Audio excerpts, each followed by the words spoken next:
We are looking at how to pronounce these names. We'll be looking at how to say more food names and French cooking terms as well. Stay tuned to learn more. French ham sandwich with butter, and baguette, of course.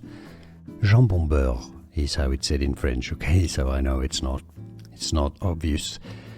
Jambon is ham in French. Jambon, jambon, you could say jambon, I guess.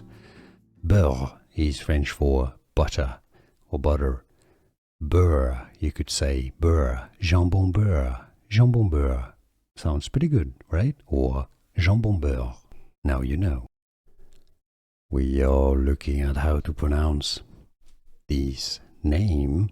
We'll be looking at how to say more food names and French cooking terms as well. Stay tuned to learn more. French ham sandwich with butter, and baguette, of course.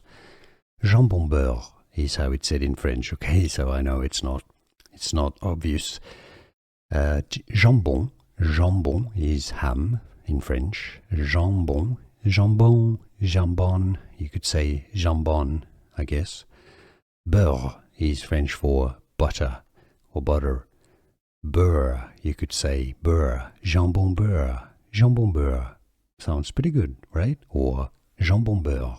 Now you know. Here are more videos on how to pronounce more confusing words and names too many mispronounced. Like this video if you found it useful. I appreciate your support. I'll see you soon and thanks for watching.